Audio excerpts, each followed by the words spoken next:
The penguins of Madagascar have 72 hours and the US military budget to find bin Laden.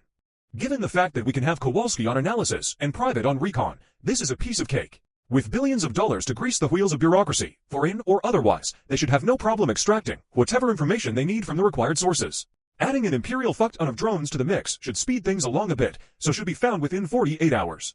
That gives them another 24 to kill bin Laden. I think Rico's storage is worth mentioning a little. He hasn't shown a lot of limitation in the movies. In fact, other than being unable to speak clearly, they don't really show us his storage limits. He seems to never eat anything that he coughs up, although he probably is at some point.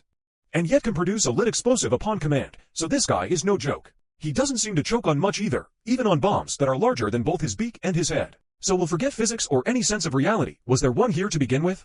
And just assume that Rico can eat any individual item up to the size of an 18-wheeler, although he'd have to take a few minutes to cough it up, and seems to have a practically limitless capacity. He also doesn't seem to be weighed down with anything that he holds, either making him incredibly strong or giving him the ability to mitigate the physical properties of anything he eats.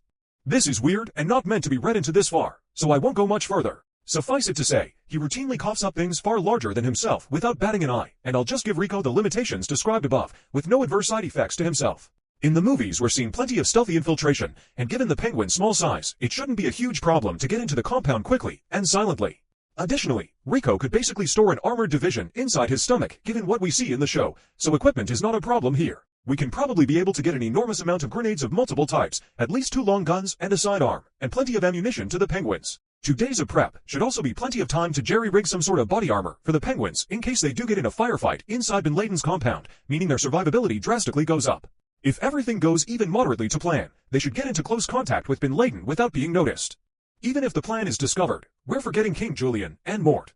They've shown themselves to be fantastic at destroying things in the movies, and armed with whatever it is that Rico can store in his stomach which, may I remind you, seems to have basically no limit, they should have no problem annihilating anything that tries to escape. Given the penguins' skill at combat, however, combined with the fact that they're tiny, fast-moving targets, they should be basically impossible to take down accurately, certainly not all of them at once, and almost ensures that at least one reaches bin Laden. At that point, it's almost no contest. To conclude, the penguins win. Perhaps with limited gear, this could be a slightly bigger problem, but equipped and support the way that they are, they should be fine. They win in an outright firefight, which only occurs if they get spotted and don't catch bin Laden with his pants down. In fact, given how their movies and shows played out, it wouldn't be uncharacteristic for them to wait in the bathroom undetected and quite literally catch bin Laden with his pants down.